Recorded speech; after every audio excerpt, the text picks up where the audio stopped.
दरभंगा नगर निगम की नई महापौर मुन्नी देवी ने स्थायी समिति गठन कर लिया है। स्थायी समिति के सदस्यों के नाम पर अंतिम मुहर लगा दी है। अब 7 दिनों के बाद ये मुहर लगी है। एक और कम समय का कार्यकाल है, 3 महीने का कार्यकाल है। सामने नई चुनौतियां हैं, ऊपर से हाई कोर्ट की तलवार है। अपनों ने जो बनाया उनसे भी आमने सामने का रिश्ता है। विपक्षी दल को साधने के लिए अलग से उन्हें शक्ति दिखानी पड़ेगी। कहने का अर्थ ये है कि 3 महीने के कार्यकाल में कुछ कर दिखाने की बात अगर है तो इसके लिए काफ़ी मशक्कत करनी होगी नई महापौर को, उप महापौर भरत सहनी को। दोनों अलग अलग खेमे से आते हैं।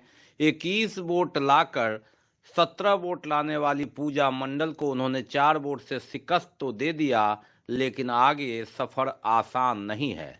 7 दिन से ऊपर लग गए स्थायी समिति के गठन में काफी जद्दोजहद के बाद अंततः नाम सामने आया, जिस पर उन्होंने मुहर लगा दी है। अब देखना है कि इस नई टीम के साथ आगे नैया कितनी दूर तक, कितनी तेजी में ले जाते हैं और वे 3 माह के कार्यकाल को पार करते हैं।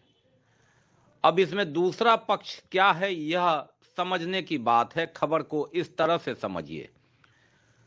नगर विकास विभाग ने घोटाला के आरोप में 7 पार्षदों की सदस्यता समाप्त कर दी। 6 दिसंबर को इस पर मुहर लगा दी। 17(4) के तहत इन 7 पर कार्रवाई हुई और नगर विकास ने दूसरे पत्र में 25(5) के तहत महापौर और उप महापौर को भी दोषी ठहराते हुए उक्त पद से हटा दिया, लेकिन वे पार्षद बने रहे। इन दोनों पत्र के विरोध में दोनों ओर से, पार्षदों की ओर से और महापौर की ओर से, पटना उच्च न्यायालय में याचिका दाखिल की गई। याचिका लंबित था और इसी बीच नंबर पड़ा जनवरी में। तब तक नगर विकास विभाग ने महापौर और उप महापौर के चुनाव की अधिसूचना जारी कर दी। प्रतिदिन लगातार इनके अधिवक्ता ने गुहार लगाया और अंततः 12 जनवरी को जब चुनाव था, 11 जनवरी को इसकी तिथि मुकर्रर हुई कि इस पर सुनवाई होगी। एक तरफ चुनाव चल रहा था, दूसरी तरफ सुनवाई चल रही थी। चुनाव की प्रक्रिया शुरू हुई, सुनवाई पटना में शुरू हुई। संभावना ऐसी भी थी कि कहीं चुनाव टल न जाए, कहीं फैसला पलट न जाए, लेकिन ऐसा नहीं हुआ। 1 सप्ताह की तिथि नगर विकास विभाग ने, उनके पदाधिकारियों ने मांगा कि उस पर वे जवाब देंगे और चुनाव प्रक्रिया पूरी हुई और प्रमाण पत्र महापौर उप महापौर को दे दिया गया। लेकिन उसके 1 सप्ताह के बाद 19 तारीख को फिर सुनवाई हुई। हाई कोर्ट की ओर से जवाब मांगा गया। जवाब के लिए फिर समय मांगा गया। काफी खिन्न होकर अंततः डबल बेंच के न्यायाधीश ने 6 दिन का और समय दिया है, यानी 25 जनवरी को अब सुनवाई होगी। 26 जनवरी को महापौर मुन्नी देवी झंडोत्तोलन करेगी या नहीं करेगी, यह एक सवाल है। सवाल का जवाब ना हाँ में है न ना में है, क्योंकि 25 तारीख को क्या होगा, जिस महापौर को उस टीम ने बनाया, नैतिक समर्थन दिया, वे इस महापौर के एगेंस्ट में कानूनी रूप में खड़े रहेंगे, क्योंकि 7 अपदस्थ पार्षद और महापौर उप महापौर इस चुनाव को अवैध मानते हैं। कुल 40 पार्षदों को इस मतदान में भाग लेना था, लेकिन 38 पार्षद ही मतदान में भाग लिए। तत्कालीन महापौर बैजंती देवी खेरिया, उप महापौर बदरू जमा खां इससे अलग रहे। कारण यह था कि इन्होंने खुद चैलेंज कर रखा है कि यह चुनाव वैध नहीं है। अगर उसमें एक वोटर के रूप में भी ये शामिल हो जाते तो इनकी याचिका वहीं समाप्त हो जाती। यह खबर समझने वाली है। अब अपने को चुनाव से अलग रहने के बावजूद भी उन्होंने महापौर पद पर अपने पसंदीदा उम्मीदवार को जिता तो लिया, लेकिन अगर हम हाईकोर्ट की बात करें तो वहां इस पक्ष में उनकी दलील है। अधिवक्ता दलील दे रहे हैं कि यह चुनाव ही अवैध है। पूर्व महापौर और उप महापौर के पद की बहाली की जाए, दूसरी याचिका में 7 पार्षद अपने को पुनर्वापसी की गुहार लगा रहे हैं और इन दोनों याचिका पर अब सुनवाई 1 सप्ताह समय लेने के बाद पुनः 6 दिन की जिंदगी यानी एक और जीवनदान हो सकता है या नहीं भी 25 तारीख को होगा।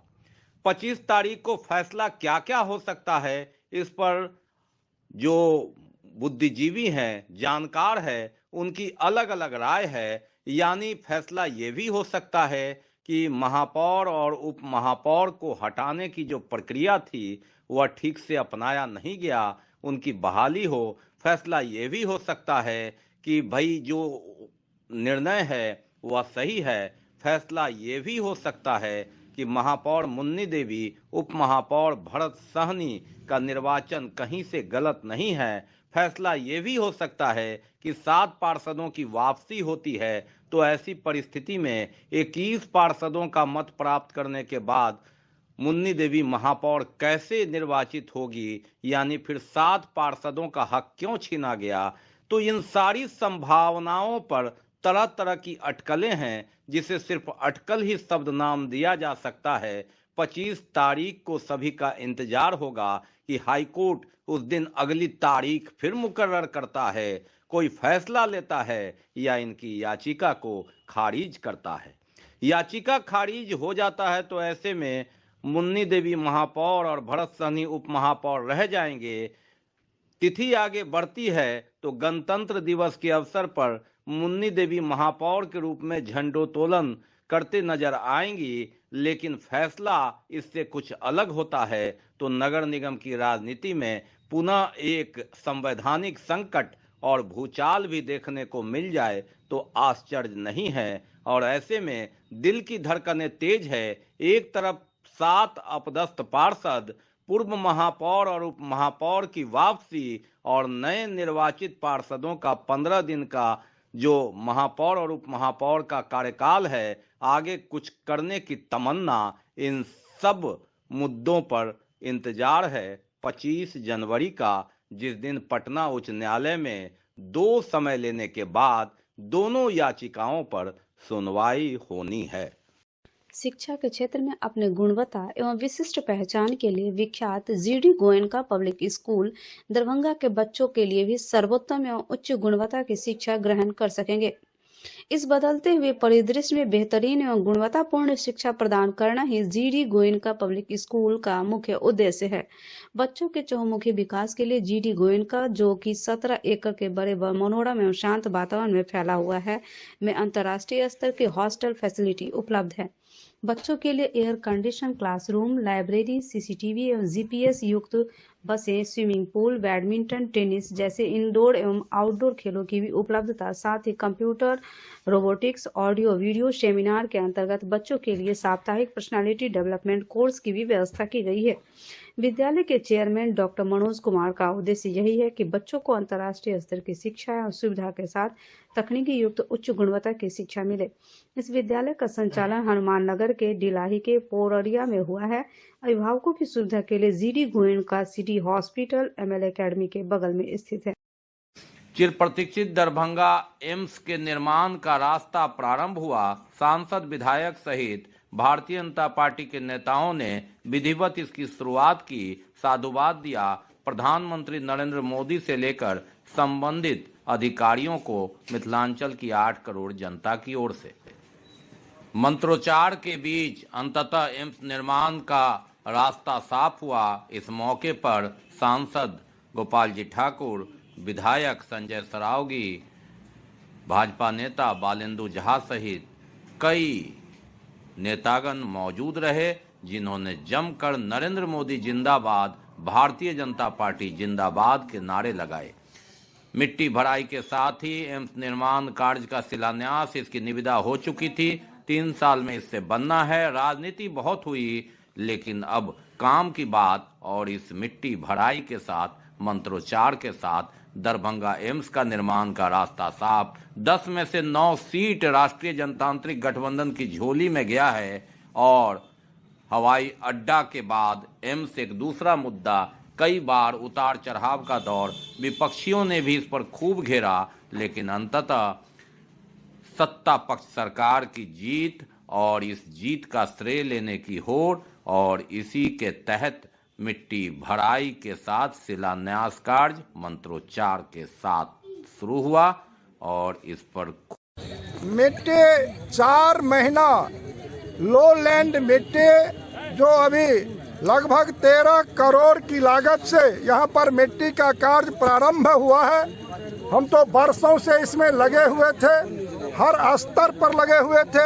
भारत सरकार से तकनीकी टीम लाने का काम किया, आप लोगों ने देखा था, और उनके रिपोर्ट के मुताबिक राज्य सरकार ने निर्णय लिया और लोलैंड मिट्टी का काम 4 महीना में पूरा हो जाना है। यहाँ पर चूँकि 75 एकड़ में अभी मिट्टी का काम होना है। 2 लॉट में राज्य सरकार जमीन उपलब्ध भारत सरकार को कराने वाली है। तो निश्चित रूप से माननीय प्रधानमंत्री जी जब मिट्टी का काम लोलैंड का भराई हो जाएगा और बाउंड्री वॉल में भी हम काम लगाने वाले हैं। बाउंड्री वॉल का भी जिस कंपनी को भारत सरकार देगी वो बाउंड्री वॉल का भी काम प्रारंभ होगा।